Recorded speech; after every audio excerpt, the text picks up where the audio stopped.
Bonjour à tous et bienvenue à Catch Club. On se retrouve pour parler du showstopper, Monsieur Shawn Michaels, qui a affolé le monde du catch suite à son passage à Raw lundi dernier. Comme d'habitude, n'oubliez pas de liker la vidéo, de vous abonner à la chaîne et de cliquer sur la petite cloche afin d'être informé de la sortie des prochaines vidéos. Et pour info, j'ai lancé un concours pour vous faire gagner un DVD de WrestleMania 34, donc ça se passe sur Twitter, il suffit de follow mon compte Twitter @lecatchclub et de partager le post épinglé sur ma page concernant le concours. Allez, c'est parti pour l'affaire Michaels. Alors je ne vous mens pas, et je sais que ça peut paraître incroyable, mais Shawn Michaels pourrait bien sortir de sa retraite pour retourner dans les rings prochainement, et ça pourrait même arriver plus tôt qu'on ne le croit. Comme vous avez pu le voir lors de Raw, Michaels et l'Undertaker ont eu un segment assez génial où Michaels a expliqué qu'on lui a proposé des millions de dollars pour sortir de sa retraite, mais qu'il a refusé par respect envers l'Undertaker. Puis il a misé sur Triple H, disant que l'Undertaker ne peut plus tenir dans un ring comparé à Triple H, et donc qu'il perdra lors du prochain match entre les deux. En effet, Triple H affrontera l'Undertaker dans un match buildé comme la fin d'une ère lors du show Super Showdown le 6 octobre prochain à Melbourne. Undertaker a expliqué que si Michaels reste à la retraite, ce n'est pas par respect envers l'Undertaker, mais parce qu'il a peur du Taker. Forcément, suite à ce segment, beaucoup de rumeurs sont sorties comme quoi Michaels allait remonter dans le ring pour affronter l'Undertaker lors de WrestleMania 35 à New York. Mais si Michaels décide de revenir, il se pourrait que ce soit plutôt lors du prochain show de la WWE en Arabie Saoudite, le 2 novembre prochain.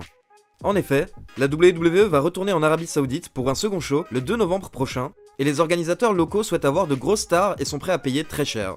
Donc Shawn Michaels, qui refuse de catcher en Amérique devant des vrais fans de catch qui l'adulent depuis le début de sa carrière, pourrait briser sa promesse au final contre un gros chèque des Saoudiens. Je ne donnerai pas mon avis en détail, mais je trouverais ça assez triste si c'est le cas. Selon Dave Meltzer, si Michaels accepte de lutter en Arabie Saoudite, son match de retour devrait être un match par équipe et non un match solo. On devrait donc potentiellement voir une réunion de la fameuse DX avec Michaels et Triple H à nouveau ensemble. Il semble que ce retour est vraiment possible car l'Arabie Saoudite a démontré sa puissance financière lors du premier show et son envie à voir des lutteurs old school comme l'Undertaker, qui était une demande prioritaire des organisateurs. Il faut savoir que l'Arabie Saoudite aurait payé entre 40 et 50 millions de dollars pour le premier show que la WWE a organisé chez eux. Pour l'anecdote, sachez que les organisateurs saoudiens ont également demandé la présence de Yokozuna et de l'Ultimate Warrior. La WWE a dû les informer que malheureusement ces deux lutteurs sont décédés. Et dire que c'est dans ce pays devant de tels fans que Shawn Michaels pense à faire son retour. Enfin, plusieurs journalistes précisent que si Michaels effectue un retour, ce serait pour au moins 4 matchs. Nous aurions donc un match lors du show en Arabie Saoudite, puis un match contre Taker à WrestleMania 35. Mais il serait également possible de voir Michaels réaliser des Dream Match dont il a déjà parlé en interview, en affrontant notamment AJ Styles ou encore Johnny Gargano et Tommaso Ciampa, qu'il apprécie beaucoup. J'ai très hâte de voir ce que Michaels nous réserve, mais personnellement, s'il effectue son retour et sort de sa retraite, j'espère de tout cœur que ce ne sera pas lors d'un show qui a lieu en Arabie Saoudite.